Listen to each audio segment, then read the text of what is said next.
So our sister that's going to come forward, and I want us to think about this. She is the national spokesperson for the Honorable Minister Louis Farrakhan. Many of us have read about people in the past, and you've read the autobiography of Malcolm X and read about that, right?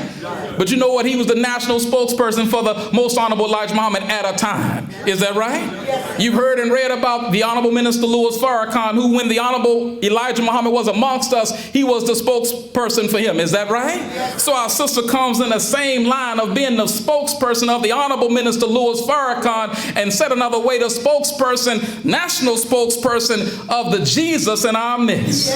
In the Nation of Islam, we have a constitution because we're not the Church of Islam, we're not the group of Islam, we're not the organization of Islam, we are the Nation of Islam because we're going for self. We're not trying to ask nobody else to give us anything. Is that right? So we have a constitution, and our sister helped put that constitution together, and in it mentions that a woman can rise in Islam to her highest God-given abilities. So our sister's known all over the planet, been featured in publications, as an author, has been in Essence and so many other places. But I'll tell you, we are so honored to have her here today, the national spokesperson for the Honorable Minister Louis Farrakhan. Let us give our sister a round of applause, a speaker of truth, bold and passionate, and goes all over the country and other countries to speak on behalf of this great truth. Let us give our sister a round of applause. Sister Dr. Student Minister Ava Muhammad. Assalamu alaikum. Give it up for our sister. She makes her way up. Awesome, Padre. Thank you. Oh, thank you so much. Thank you. Thank you all so much. You may be seated. Thank you. In the most holy name of Allah, the Beneficent, the Merciful, we give praise and thanks to Allah for His love and mercy upon humanity, always when we go astray, raising up from among us prophets and messengers through whom He expresses His will, that He may guide us back into His favor and that we may be spared His judgment. There are many prophets and messengers, as this Holy Quran tells us. We don't even know who they are. There have been so many. Because Allah gives every people its own messenger from among that people. But there are some whose names are given to us, particularly in this last 6,000-year cycle of history. And we thank Allah for them. We thank Him for Moses with the Torah, Abraham. We thank Him for Jesus with the gospel. We thank Him for Muhammad ibn Abdullah, to whom was revealed the Holy Quran. Standing here in North America, where my people have been subjugated and held in bondage and subjected to the worst treatment in the annals of human history, I stand here humbly and I thank Allah for coming to us in the person of Master Farid Muhammad, July 4th, 1930, who came from Mecca in Saudi Arabia alone to seek and to save that which was lost. And he came upon a young man in the section of Detroit known as Black Bottom. That young man, Elijah Poole, was one of the 6 million black people who between 1915 and 1970 left the domestic terrorism of the South and came north seeking not only a better life, but life, period. And he met this young man, Elijah Poole, and spent 3.5 years with him. During the time Master Farid Muhammad was in Detroit, Michigan, those 3.5 years, he brought 25,000 black people, descendants very recently of slaves, many who had been in bondage were still alive. And he brought them back into the knowledge of their own self and kind. They were rid of the slave names of their master and given their original names. Among those names he gave was his own, Muhammad, one worthy of praise. And that young man you and I now know to be, because he is known all over this planet, the most courageous, brave black man to ever live. And we now know him to be, if you would read carefully and match your Bible to today's revelation and manifestation and fulfillment of prophecy. Yes. He is the one written of, the promised Messiah. Messiah means liberator. It's not a spooky word. Yes. The predicted Christ, one with the power to crystallize us into oneness with God. Yes.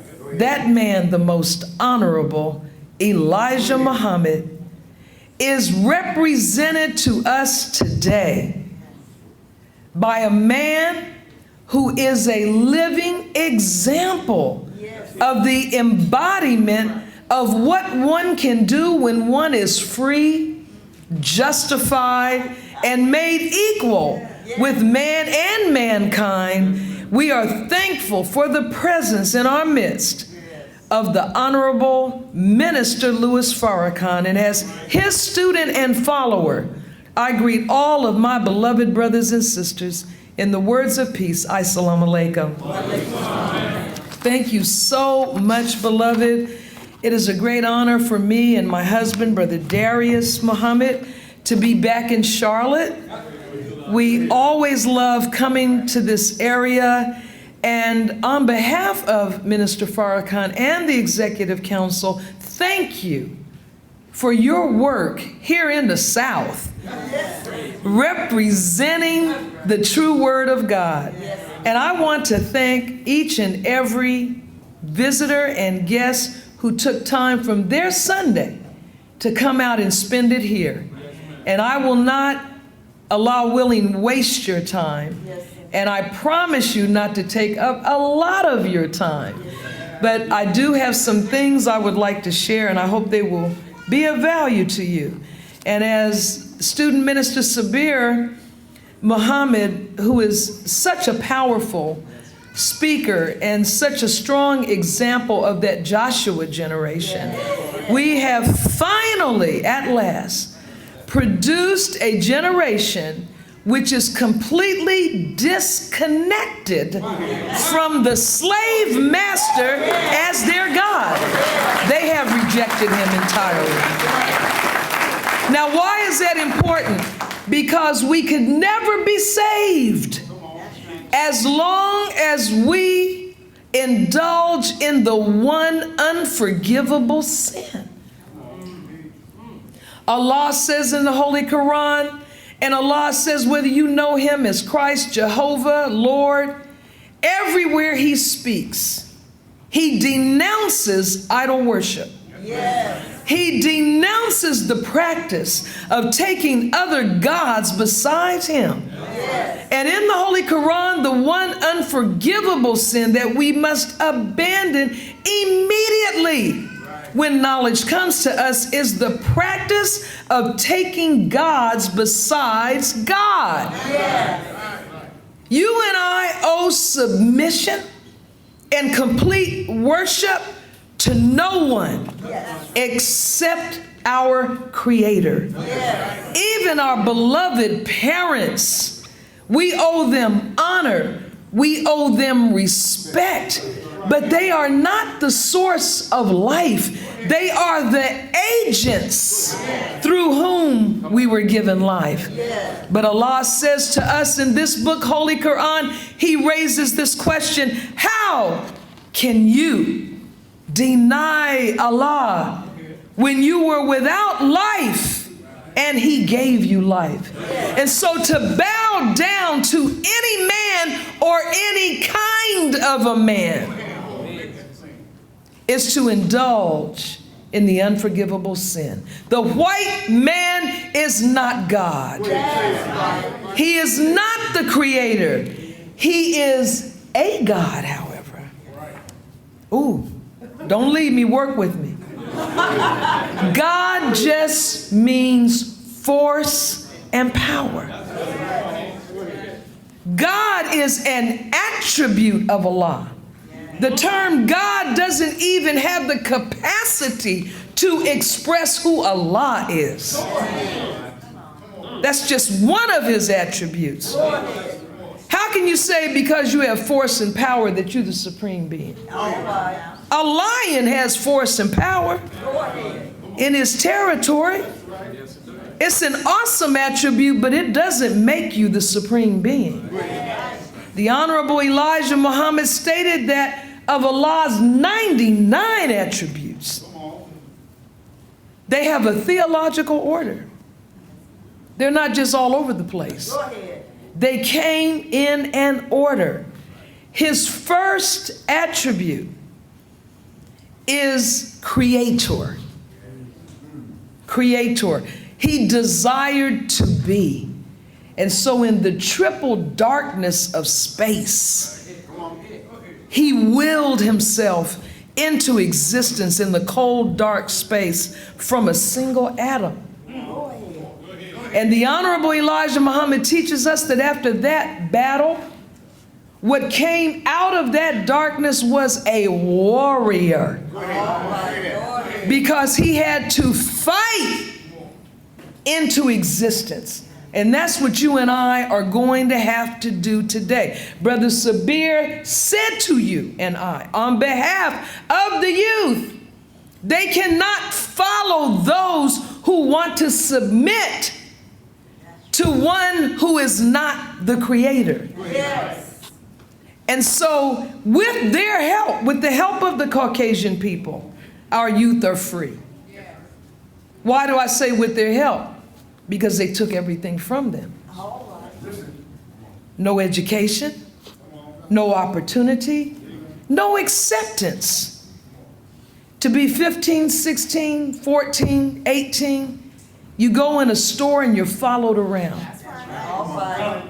You can't walk a block without being stopped and questioned. What are you doing here? Why do you have that hood? You can't even wear what you desire to wear. Because to a psychotic sociopath, you look dangerous. So unlike the so-called Negro, house, handkerchief head, spineless, cowardly ones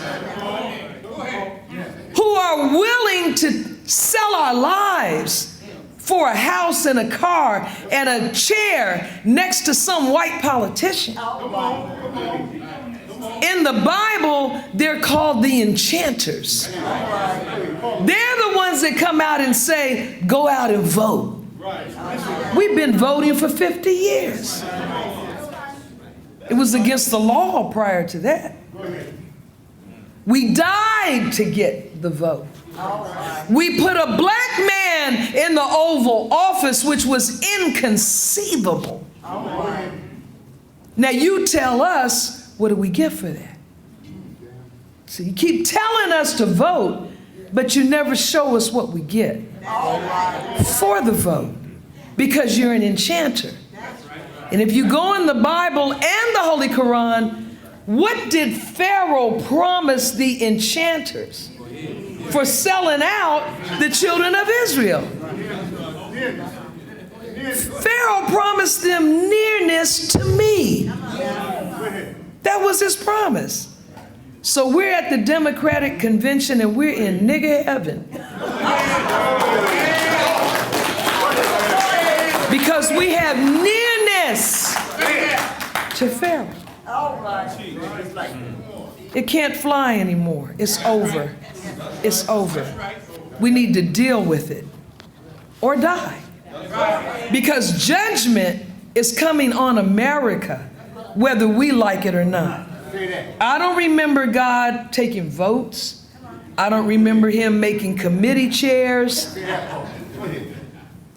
All I know is in the book of Genesis, he told Abraham that his seed would be in a sojourn. They would undergo a sojourn or a journey into a land that was not theirs, among a strange people. And they would serve those people for 400 years. That's us. That's what Brother Minister just told us. But he said after that time, who did he say was coming? I will come. So we don't need to get nervous when we say he came in the person of a man.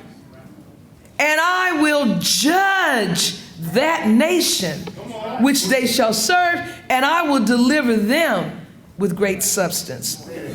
But I want to thank the laborers and believers. I want to thank Brother Secretary Kaz. I don't know if I should thank him, because he gave me the title of today's lecture, America. That's the biggest title I've ever been presented with in teaching for over 30 years. So this may end up being part one. As I told Brother Student Minister Corey, I'm suffering from information overload. I just came from San Diego, and a Native American sister gave me a book called The Black Indian. And I was reading that book yesterday, and I was so overwhelmed. And you're looking at a history major. My undergraduate degree was in history. And my grandmother on my father's side was a Blackfoot Indian from Aniana, Alabama, and I knew her. Now, I say that to say you think you know everything, okay? And I'm like, yeah, I know some of us have so-called Indian blood and they have so-called black blood, but oh my God, we have got to get a deeper understanding of how Satan has divided the original people from each other and the tactics that he has used, and yet it has failed. Because we are uniting all of the original people of the earth, the black, the brown, the red, are the original people. So terms like Mexican and Puerto Rican and Jamaican and Haitian, these are all labels that the European put upon us to divide us. But I just want to say thank you. This has been Secretary Kaz, Brother Captain James Muhammad, Sister Captain Carrie X, Sister Beatrix, our protocol director, all of you, and of course the believers. And I'm so glad it's cool in here. That's great. But I'm not going to get so relaxed that I put you to sleep, inshallah. Now, very quickly, America. America is first and foremost an idea. It's an idea and an attitude. And that idea and attitude preceded the geographical boundaries of America. And keep in mind that the Caucasian inhabitants of North America call themselves Americans. But in truth, this whole continent is America. We are in the northern part of it. But if you are from Central or South America, you're also an American. And that's a name taken from a Spanish explorer who was over here before Columbus. And before he came, the black man and woman had been here. Okay, we were here. I don't want to go down that road because it's a Sunday. And you have to lay a base for some of this information. But, beloved, we haven't been here thousands of years on this planet. We have not been here millions of years. We have been on this earth for trillions. trillions of years. And those of us who are worshipers of white people, because some of us are, let's just be real, and even those of us who say we aren't anymore are still attached. Okay, we have some sort of emotional attachment. I was in the Fiji Islands looking for Starbucks. Okay? See, the minister gave us a course of study called Self-Improvement, the basis for community development. You can't develop a community unless every individual in that community is engaged in self-mastery. And think about that. If we would cease judging each other and do what Michael Jackson said, look at the man or woman in the mirror, wouldn't life be splendid? Yes. So looking at myself, I have to admit there are attachments that have to be cut. Yes. That umbilical cord. But praise be to Allah, we have produced that generation now. Brother Sabir quoted the minister so correctly and on time. The Joshua generation is fearless, but they are not wise. So there has to be the coming together of the wisdom of the elders, because we know this enemy. And we also know about maneuvering through this minefield called America. Yes. Minister Farrakhan said, if you are black and you live in white America, you're a genius. So you can shed today any feelings of less than based on what credentials you've obtained from their educational institution. Because I went all the way through and got their law degree and never heard of this book, Holy Quran, until I heard Minister Louis Farrakhan. Now, how do you not hear of a book that is the most widely read book on the earth? No, the Bible is the most widely read. No, it ain't. No, it ain't. See, we gotta pay. We can't keep walking around capturing the gist of what is being said. I said the most widely read. The Bible is the most widely sold.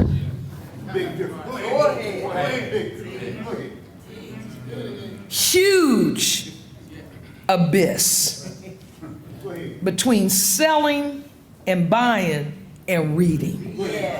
Okay? But this place called America is a place where the Caucasian people, when they came up out of the caves of Europe, having been exposed to civilization by Musa, who you know as Moses, whose name is mentioned in the Holy Quran more than anybody. Moses. And why is there such focus on Moses in the Bible and in the Holy Quran? Because those books are about you and I. They are prophecies of you and I. And Moses is the prototype of a deliverer, because that is what we are in need of, a deliverer. And I'm so happy to say we have one. But I wanted to talk to you this morning. This is probably going to end up being the introduction to the series of America, because I just want to briefly, beloved, share with you what the perception of Caucasian people really is. And I thank Allah that Donald Trump has made it to achieve the nomination of the Republican Party, because the longer he remains in front of you and draws out those of like mind, perhaps it will awaken those of us who are still in a coma under the drug of integration. Because integration is and always has been an illusion and a always sin. Okay? And to Student Minister Corey's point, I'm so glad about women in Islam. Number one, don't confuse Islam, the faith, with underdeveloped men in an Arab and some African societies' culture. Any more than the Ku Klux Klan is Christianity. I don't have to answer for someone who's mentally imbalanced unless you're going to answer for all those who call themselves Christians and lynched black men and women in front of thousands of white people for entertainment. When you explain them, I'll explain so-called radical Islamist. These are names they make up, by the way. There's no such thing as a radical Muslim. Either you're a Muslim or you're not. We are not radical. We are seekers and lovers of peace. We're only radical in the sense that radical emanates from a root word meaning the root of. But no Muslim would ever harm an innocent person. This book, this is our holy book. We are instructed by Allah who revealed, this is not a third person book. This is direct revelation. These are not the interpretations and versions of a pretender to a British throne, King James. Now, in this book, Allah says he hates the aggressor. Yes. And he prohibits us from aggressing anyone. Yes. Well, then why are white people so afraid of it? Because it also says, fight with those who fight with you. Yes. Deeper still it reads, there is life for you in retaliation. See, when you gun my child down in the street, carrying a picket sign is not justice. I'm not condemning protesters. I'm saying you're not going to achieve justice that way. Because the sign of justice is the scales in balance. So when you take my child's life at a minimum, I need to see you be held accountable for that. Not give me a check for $5 million, $3,000 a month. That's what Laquan McDonald's mother is getting in Chicago. $2,700 a month. Off of 2/3 of a $5, because the lawyers got a third.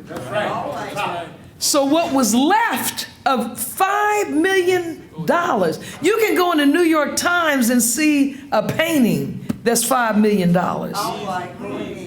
They shot her son 16 times in his back, doing no harm to anyone. The worst harm he was doing was to some tires on a car. And by the way, that's what the police are in your neighborhood for, to protect the property. Okay? Not you and I. Okay? But you and I have got to see us through their eyes. And then we will stop going down the wrong road.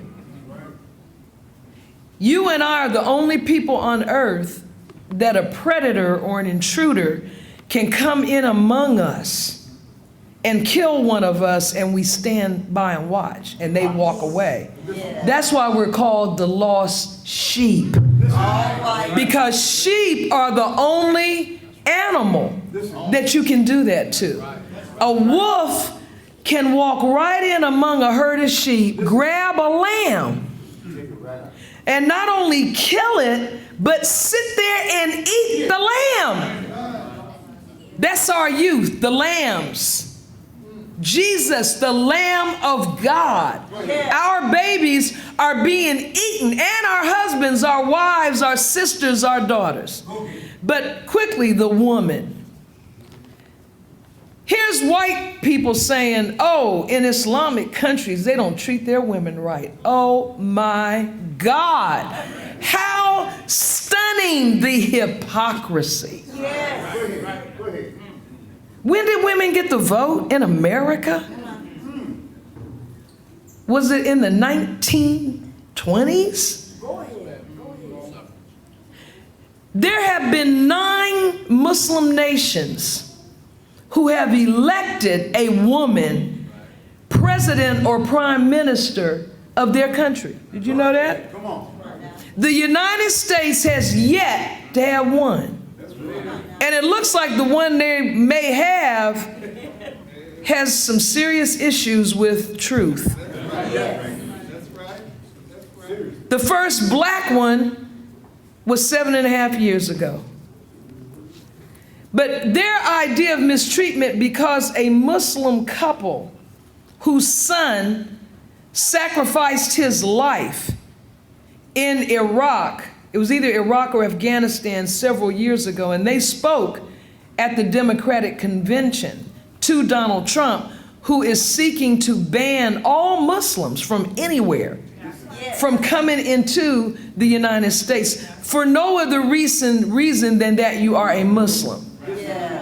And they are from Iran, and their son was in the U.S. military and threw himself on a bomb and saved his soldiers, his fellow soldiers. And they are making the point that according to the laws that you want to bring in, we wouldn't even have been allowed to come in.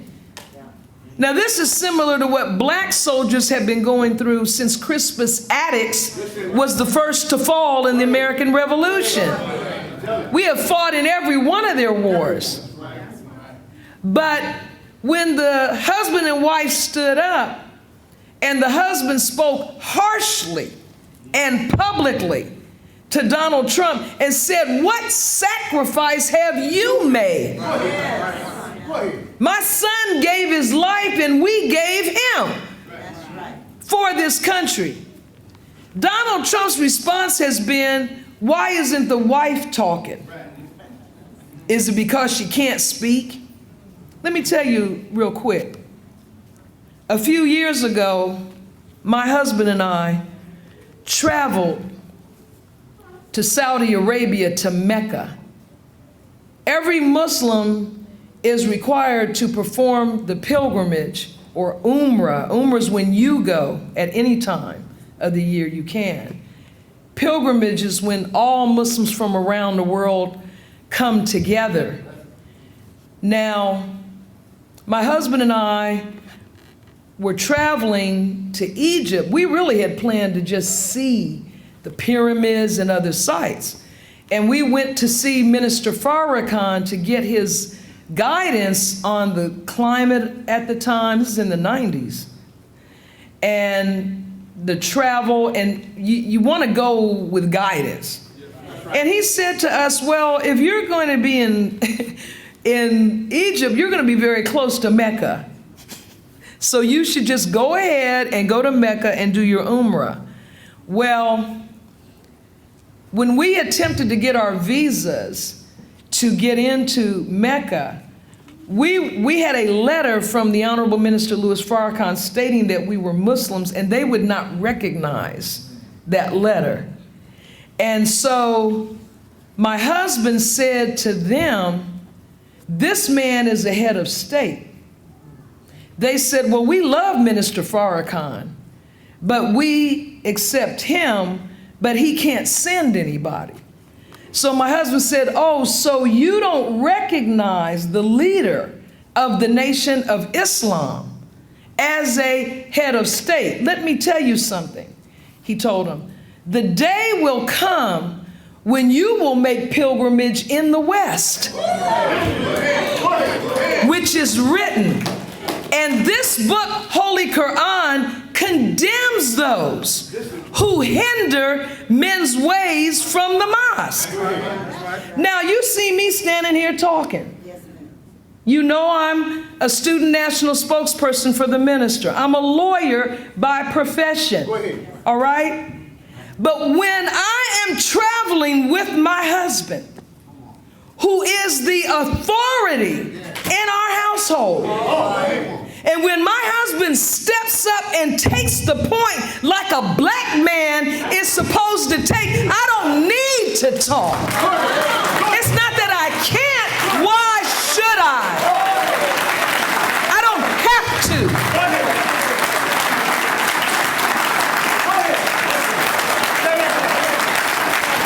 It's not my job. We have been led by this crazy white female into believing and confusing freedom and justice and equality for the woman with being a savage. The Honorable Elijah Muhammad teaches us it is the nature of the female to demand good treatment. She is the second self of Allah. His first act of creation after himself was to seek his own reflection of himself. Therefore, he had to reproduce himself. And you can't reproduce yourself with something less than yourself. So he went in his own mind, his own subconscious, and from himself he produced a second self called woman. Water seeks its level. The Honorable Minister Louis Farrakhan said, don't call her a goddess. She's a god, brother, just like you. That's what he told the men. But we are allowing ourselves, male and female, we are the mothers and fathers of civilization. The black man is a god. He is the maker. He is the owner. He is the cream of the planet Earth. He is God of the universe.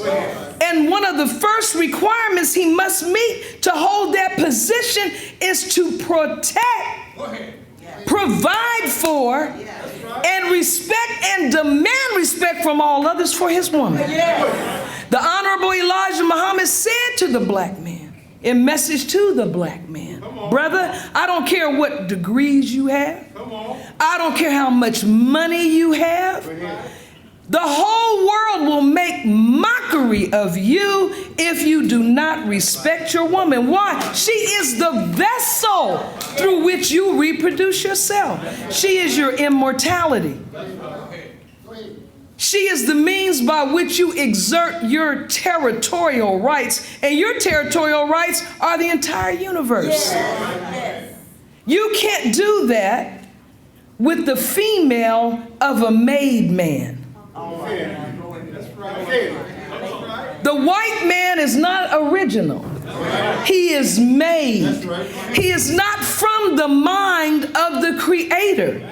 He is from the loins of the black man. One of our black scientists went in a laboratory and extracted from the original a germ. Now, I don't believe that. Will you believe in cloning? That's all it is. Grafted. Their language is grafted. Look in the dictionary. Look in the American dictionary. Every word in it is rooted in another word. Now go in the Arabic dictionary. There's no root word for any Arabic word because Arabic is the root of all language. Those people we call Arabs, they're not the owners of Arabic. You are. That's right. They're the product of mixing with Europeans. That's what this whole continent is now, a hybrid of race mixing. It is one thing to interact with other people. It's another thing to mix with other people. You don't see zebras and hyenas making babies. We have no right to upset the balance of creation. So I can do business with you, I can sit down with you, but I don't want my daughter and your son marrying. If you're European, I don't want that. Does that make me a racist? No, that means I accept my own and I'm being myself.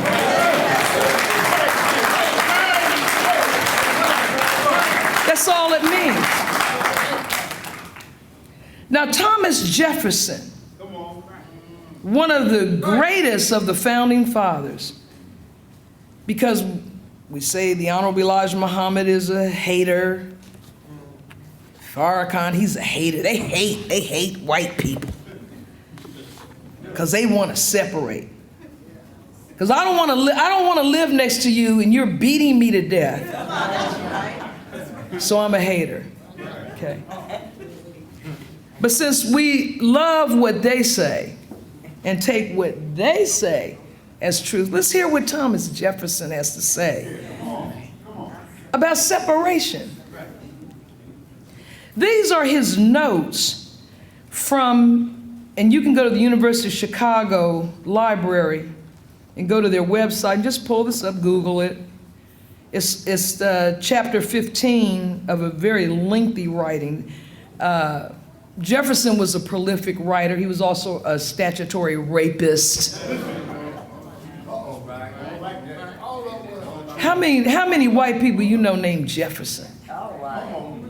Whose last name is Jefferson? Not many. How many black people named Jefferson? Jackson, Johnson, Adams, Washington. Think about it. Now look, he writes here because he is, in his weak mind, he's doing his best to try to save us. Because he knows that the institution of slavery and the slave trade are condemning America to destruction. So this is in 1784. We've been here a little over 200 years at this time. We came in 1555. We had been in the Caribbean in the Western Hemisphere even prior to that. But we came to these shores 1555. Now the school books say 1619. Jamestown was the first settlement they were able to sustain. That's right. Straighten that out. Okay? Not the first one they ever had. Now, here's Jefferson. To emancipate all slaves born after passing this act. This bill does not itself contain this proposition, but an amendment to it. Now, here's where he gives you the content of this law that he's trying to get passed.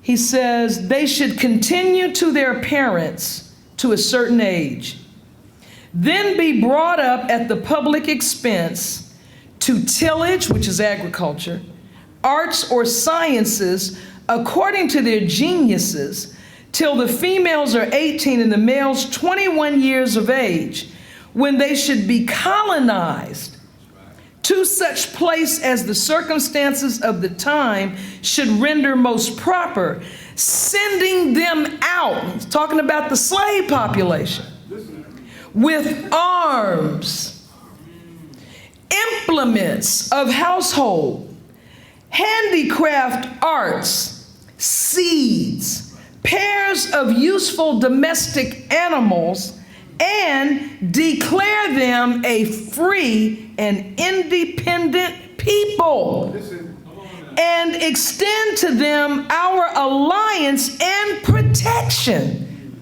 till they have acquired strength. We, of course, know that bill did not pass.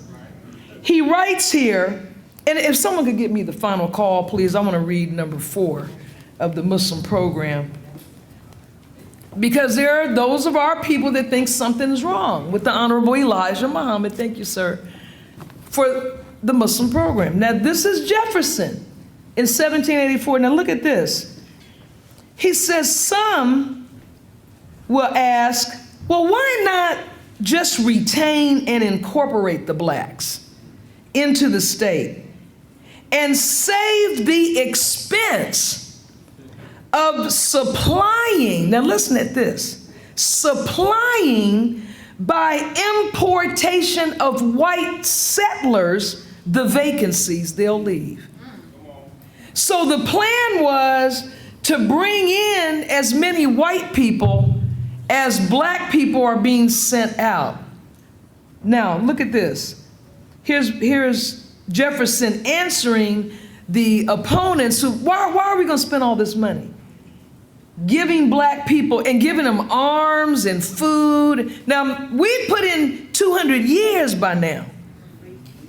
Now, look at what his answer is. Deep-rooted prejudice entertained by whites. 10,000 recollections by blacks of the injuries they have sustained. So he's going into the mindset of each of the two people. White people with their deep-seated prejudice toward us, and our memory, which no matter how much we try to escape it, of their injuries to us is always there. Then he goes on to say, new provocations, like when a white cop shoots a black teenager in the street. See, it never stops. That's right. There's always a fresh experience. Yes. Yes. To show the futility of these two people trying to merge. Outside of Kim Kardashian and Kanye West, a couple of others, and even that's in turmoil, this doesn't work. Now, he goes on to say, many circumstances will divide us into parties and produce convulsions, which will never end, but in the extermination of one or the other race. Let's say that again. He says this ain't going nowhere except the extermination of one or the other race.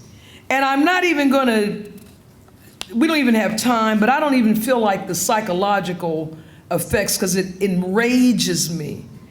When I go on to read, he breaks down the inherent inferiority of black people.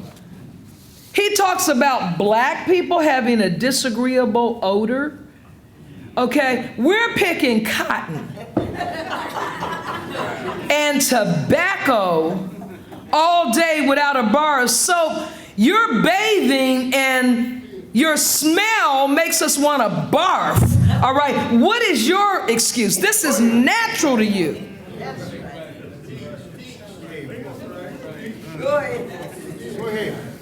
But that's what he's got in here. He talks about the differences of color. He talks about how we are inferior in appearance and intellect. But you're the one that kidnapped a young female slave underage and took her into your house and made oodles of children. And you and other wealthy white slave owners came together to push for legislation. Check this out, beloved. Wait for it. They wanted to pass a law allowing interracial marriage. And you know who the proponents were? Old white men chasing all those beautiful young black females.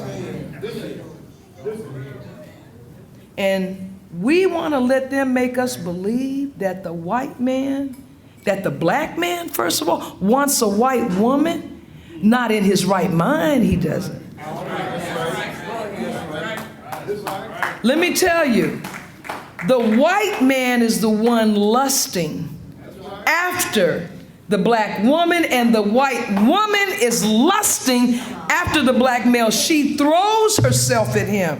Yes. So when you see a white woman and a black man, because I know you see them in Charlotte, I've seen them already. They're everywhere. Don't let them sell you that oh, that brother is with that white girl because he doesn't want a black woman. All right? No. The white girl is with the brother because she doesn't want a white man. Now think about it. The white man got all the power, all the money, but his woman want to be with Tyrone. Think about it. He can't even, she's got to buy him a cell phone. We know this. We know she pays for everything. So he's trying to do an Alice in Wonderland. No, and the brothers will tell you, these white women literally fling themselves. They don't wear any clothes, okay? We are imitating that. You know, Farrakhan talking about I got pussy, yeah. I got to wear some clothes. Why can't I say? You can. The question is, how much love and self-respect do you have for yourself that any predator crawling out of a rock can feast his eyes upon what you have? Why should he?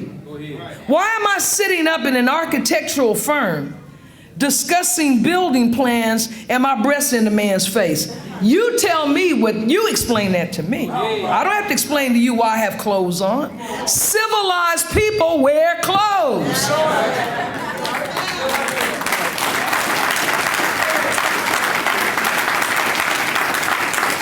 And he says things like the blacks require less sleep. A black, he says, after a long day of labor, will be induced by the slightest amusement to sit up till midnight, knowing he must be out with the first dawn of morning. This is a psychopath. Look at these darkies. It's amazing. You know, they come out of the cotton field and they dance and they sing. How about the fact that after endless hours of back-breaking work where there's no conversation. See, we're called illiterate and uneducated, but what child can learn to talk if there's no one to talk to? You're not allowed to speak. So when you finally get off the field, I don't care if it's 3 a.m., you got to do a little something, you know, to loosen up. The very things he cites that make us inferior is what makes us superior. Yes. Because no other people could have survived what we have been subjected to.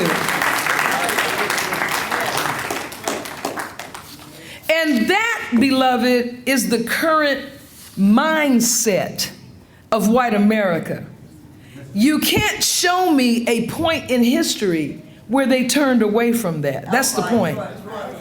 And if you can, show it to me. Was it at the end of chattel slavery? Oh, you mean when Jim Crow went into effect? Was it in the 1920s and 30s, 40s, and 50s? The brothers and sisters took us to the museum the other day, yesterday, and we saw the evolution of moving from slavery to sharecropper, the discrimination, fighting about going to school, fighting about drinking out of a water fountain. It goes on, and it has not stopped to this day. That's right. You can't be black and be a quarterback in the NFL without all hell breaking loose. Cam Newton, oh my God, he said he's black. He had the audacity to say to them, "You've never seen anything like me." You hear what this nigga said?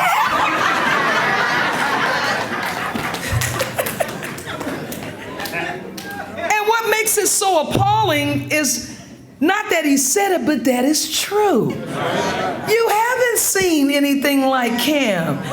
And now the NFL, you know, when we get in something, we take it to the next level.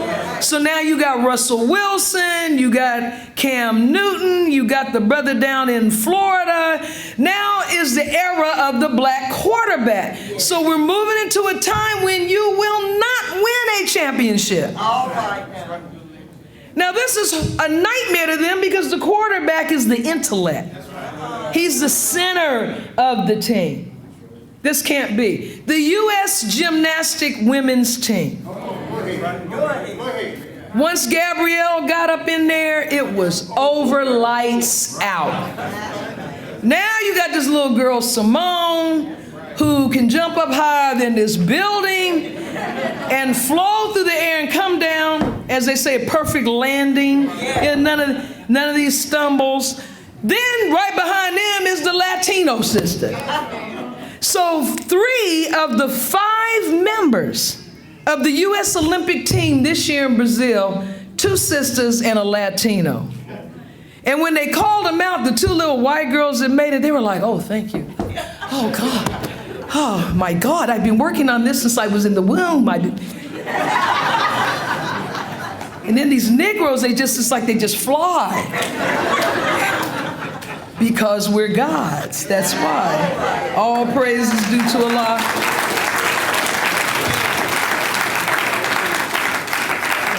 So I'm going to quickly go to the course and just lift an excerpt from it. The course, this monumental course called Self-Improvement, the Basis for Community Development, which allows us as individuals to spend time on self-care. Yes. Because we're so busy taking care of other people, we don't take care of ourselves. And this is one of the reasons for the violence in the black community. Remember I said from the Quran, there is life for you in retaliation? You know, when someone harms you, there has to be a response to that. Yes. Okay? Yes. It has nothing to do with love. Oh, we gotta love everybody. God has never loved everybody. You better read that Bible again. Look what he did to Sodom and Gomorrah. Go find where Sodom and Gomorrah was. God said, when I get through with you, it will be as though you never were. Okay? The biggest terrorist in the universe is God. Okay? Because when one of those tornadoes, when he spins that air, and one of those tornadoes comes at you and turns your house into toothpicks, and you see these white people out there crying because they moved out somewhere to get away from us, and now they're in what's called Tornado Alley. I mean, don't they realize in those open fields, that's where that wind can spin, you know, and break dance and do its thing, all right? Well, when your house is a splinter behind you, that's not ISIS. All right. That ain't Al-Qaeda. That's not Tyrone. It's not Farrakhan, all right? Who you gonna call now? That's right. Who you gonna call? To deal with that. That is the creator. So if he'll take out babies. See, when it comes time to remove a people, he gives no value to age, gender. He's an equal opportunity destroyer. Okay? Everybody who's in that area has got to go. And that's why we better get in a separate state or territory of our own. Now, the back of the Final Call newspaper, every issue, is the Muslim program, which the Honorable Elijah Muhammad published in 1965 in response to questions from whites and blacks alike. What do y'all want? What do the Muslims want? And he answered it with the Muslim program. And I want you to keep in mind, as I quickly go over this, one of the founders of America, the United States of America, and what he said should be done to solve the problem of the slaves, because they knew the institution of slavery was unsustainable. So after 200 years, the land had been cleared. The country was habitable. We had laid out, designed, and built Washington, D.C. Yes. We built their mansions in the South and their office buildings in the North. We taught them etiquette and dining, sitting at a table, use a utensil, tablecloths. We made draperies, windows with glass in them. We introduced them to all of that. These are people that just prior to that were barking at the moon on all four legs. Now, that's what they tell you. They admit that. So Jefferson felt we should be released with substance. He was following the book of Genesis. He wanted to get us out before God came in. All right, go ahead. All right? They read the Bible too, because they gave it to us. Now, what is it that the Muslims want? We want freedom. Go ahead. We want a full and complete freedom. That's number one. Number two, we want justice, equal justice under the law. We want justice applied equally to all, regardless of creed or class or color. Now, where's the racism in that? It's not there. Number three, we want equality of opportunity. We want equal membership in society with the best in civilized society. Now, would someone please tell me which one of those three things we have been given?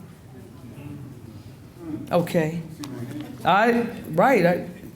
We haven't gotten this. We're still fighting over the Voting Rights Act. Let's get real. Okay? So, with none of those things materializing in almost 500 years, half a millennium, we need to go to number four. There's a point where you have to move on. Number four, we want our people in America whose parents or grandparents were descendants from slaves to be allowed to establish a separate state or territory of their own, either on this continent or elsewhere. Now, where's the hate Go ahead. Go ahead. in that statement? That's right.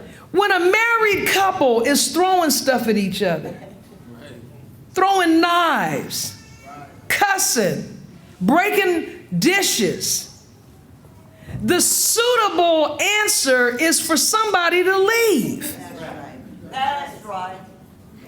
Contrary to what we're being fed, separation is not hate. Separation is a peaceful solution. In fact, the Honorable Elijah Muhammad said it is the best and only solution. So even if it's not the best one, it's the only one. Because we've tried everything else. Now, he goes on. We believe. Now, that first part, is that right with Jefferson? Isn't that what Jefferson said? Pack them up. Pack them up. Okay? Let them go. He said a colony. We say a state or territory of our own. Okay? And he said that at the end of his, Jefferson, that they should be recognized as an independent state. They should have arms.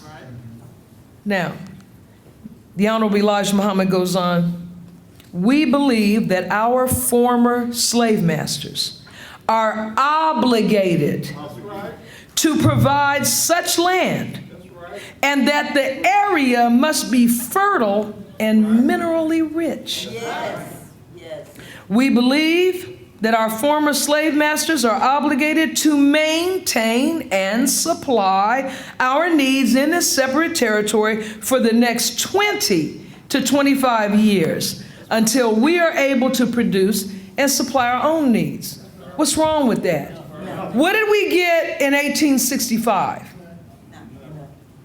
Nothing. People talk about the 40 acres and a mule. That was General Sherman of the Union Army. He promised that to the slaves, particularly those that enlisted and helped. But in 1877, in a compromise, the North withdrew all of the federal troops from the South. Right. Tell it. And that's when the few brothers who had been elected, I think it was George Smith, from right here in North Carolina, was the last representative to Congress from that era. And North Carolina passed a law to make it impossible for anyone black to be elected to the legislature. All the southern states did, and the North allowed it. And then he says, finally, this is all number 4, since we cannot get along with them in peace and equality, after giving them 400 years of our sweat and blood, and receiving in return some of the worst treatment human beings have ever experienced, we believe our contributions to this land and the suffering forced upon us by white America justifies our demand for complete separation in a state or territory of our own. Now, where is that hate? Where is that irrational? Where is that wrong? That is nothing but the closest thing we could ever get to justice in return. Now, in the Holy Quran, it reads, "Seest thou not that Allah sends down water from the clouds? Then we bring forth therewith fruits of various hues, and in the mountains are streaks, white and red, of various hues, and others intensely black. And of men and beasts and cattle there are various colors likewise. Those of his servants only who are possessed of knowledge fear Allah. Surely Allah is mighty forgiving." See, only if we're possessed of knowledge do we fear Allah. If we're not, we fear his enemy. Now, why, Sister Ava, why are you calling the white man God's enemy? Because he is in opposition to God's will. That's what an enemy is, who stands in complete opposition to everything you are thinking, saying, and doing, and is poised to prevent you. Well, what Allah has done is create a planet, a solar system, a universe where there's more than enough abundance for all living creatures to flourish and enjoy their time on this planet. You have a people who have determined that they are going to go from one country to the next and invade, kill the men, rape the women, take the natural resources of those countries, and if you do not submit to their way, they eliminate you. And that's their history. Tell me something different. You can't. You can't tell me anything different. Now, in study guide number 12, and I promise you I'm closing with this. Praise is due to Allah. Because I want to just talk briefly about perception and attitudes. In the Nation of Islam, we are taught to accept your own and be yourself. Now, if you decide to be you, what happens if someone comes along and wants to make you them? What do you do? Do you bow to that, or do you stand up for what your own self is? You know, the U.S. Constitution guarantees right of the free exercise of religion, right of free speech, and also freedom of assembly to seek redress of grievances. When Black Lives Matters sponsors protests to address the grievances of our community for the wanton murders of innocent black people. And even if you just count, because this is only a tip of the iceberg, let's just go back to 2012, which is only 4 years ago,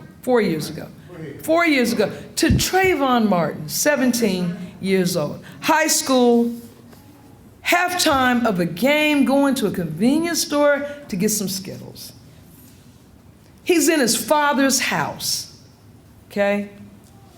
Because of another individual's perception of Trayvon, he subjects Trayvon to a very terrifying and violent death. Yes. Okay?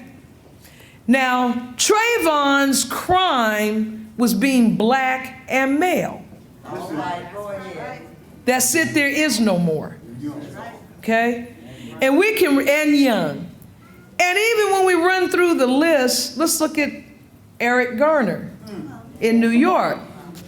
Father, husband. We know black people can't get work because it's not free anymore.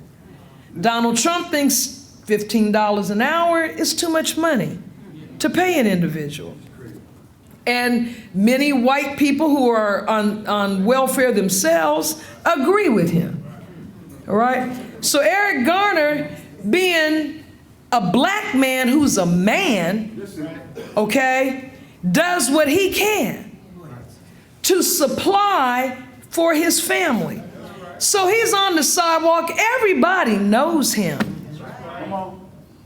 But these are a people that are known in the Bible as beasts Go ahead. Go ahead. in human form. You better deal with it. You better leave alone all of these little lessons in. Put your hands on the dashboard, turn the lights on, say yes, officer, no, officer. That's what Philando Castile was doing when he was shot to death in front of his woman and his 4-year-old baby. Here's Alton Sterling laying flat on the ground, stretched out with this big fat cops on him. He couldn't move. He takes out the gun and shoots him to death. You got a mental health worker who's trying to calm down a patient. The patient's holding a toy truck. A blind man can see it's a toy truck. Police come up. The brother, knowing in the wake of all these killings, trying not to get killed, he's laying on the ground, completely stretched out, arms up in the air. Officer, officer, I'm unarmed. Bang! Now here's the coup de grace. He asked the officer later, officer, why did you shoot me? Answer, I don't know. I don't know. Now that's enough for us to pack up and get out of Dodge, okay? Seriously. Okay? Because what he was doing was confirming and bearing witness to the teachings of the Honorable Elijah Muhammad, who we call a hate teacher, some of us, but who taught us that the nature of the Caucasian is lying, stealing, murdering not only the black man, but each other. See, he said, I don't know, because the urge in him to kill you doesn't emanate from the intellect. See, he was asked a question of his intellect, his reasoning. The word why can only be answered through reasoning. He said, I don't know, because it didn't come from his intellect. It came from his survival mechanism. When he sees black skin, skin, when he sees melanin, particularly the male, then that arouses in him fear. This is why they always say, I thought he had a gun.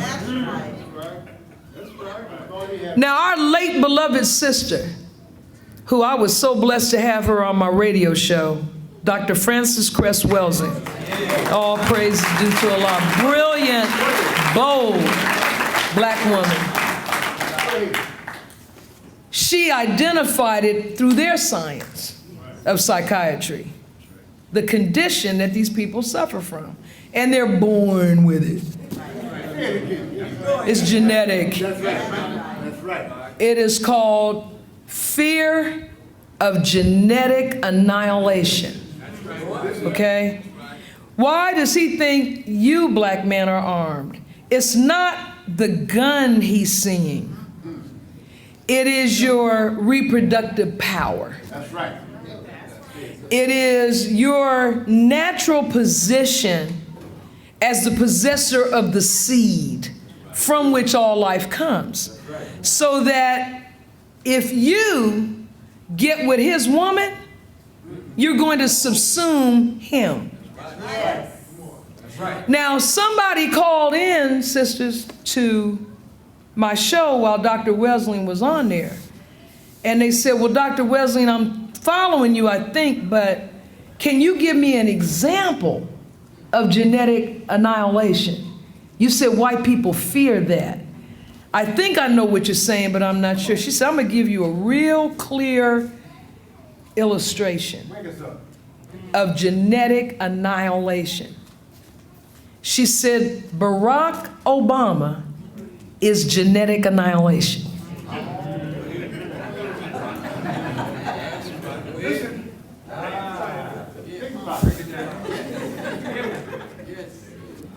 A black man from Kenya had intercourse with a white girl from Kansas. What came out was a black child. It's genetic annihilation. That's it.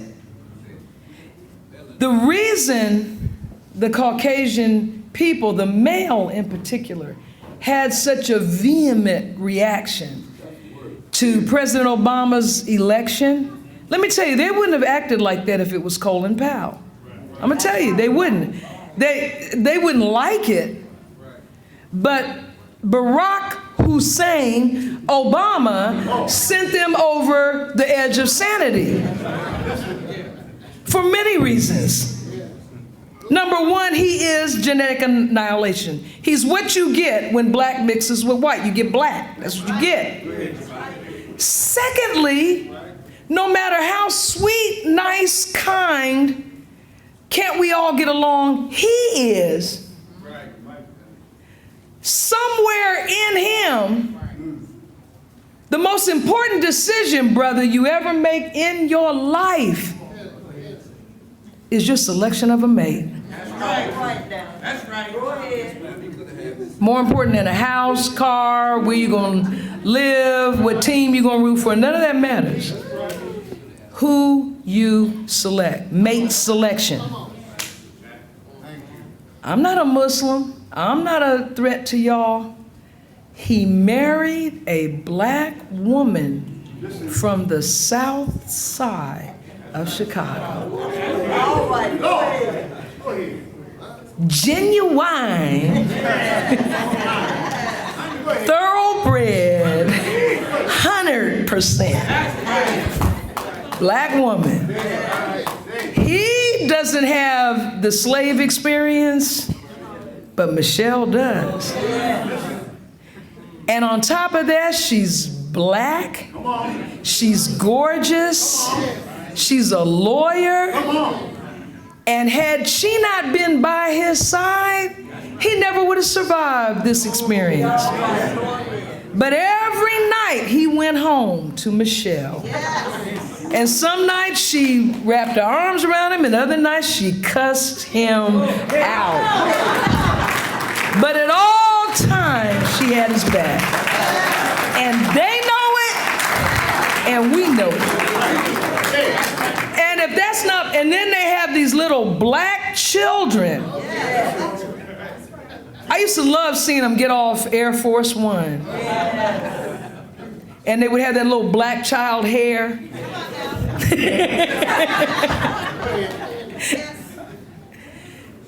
Black dog, 2 of them. Okay. In the White House. Now, but to make it worse, to nail in the coffin, his daddy is Kenyan. And his father was from the tribe of Kenyans that ran the British out of Kenya. They call him Mau Mau tribe. That's who he's from. So he is genetic annihilation. And this is why Donald Trump was able to climb to be the nominee, because all they want is a white male. They want the whitest male that they can find. And Donald Trump is the closest thing to how white people looked when they first came out of the caves. Okay? No melanin whatsoever. Okay?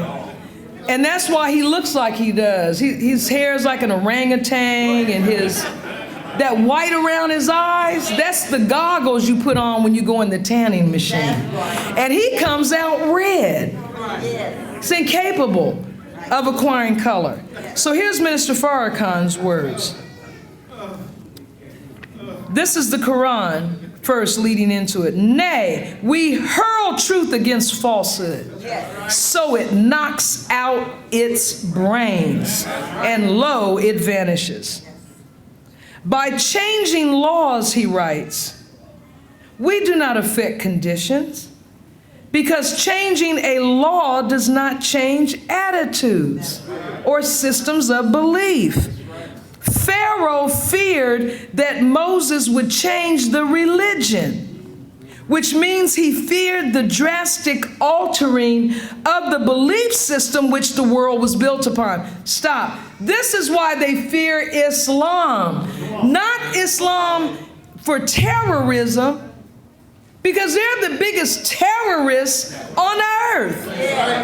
What they fear is the changing of the mind of their former slaves. Now, frankly, as Minister Farrakhan told Howard University students years ago, Islam feeds the warlike propensities of the black man.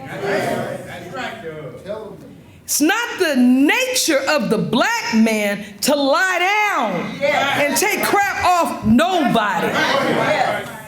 It's not. The only way you can make that happen is through her.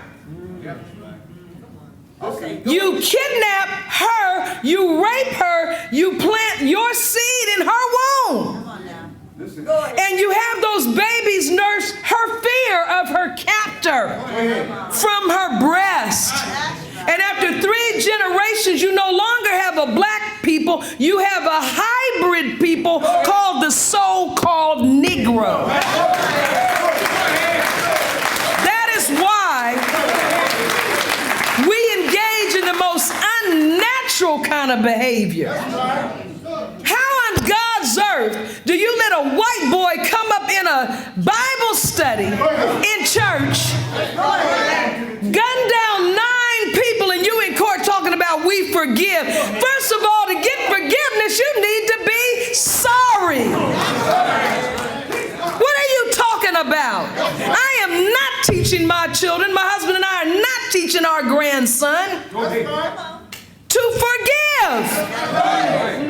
You murdering us. God will not forgive, and we will not forget. It ain't happening. Now, those of you that want to go down with them, go on.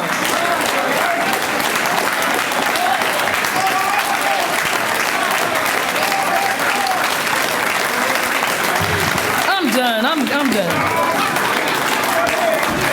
I am. I'm done.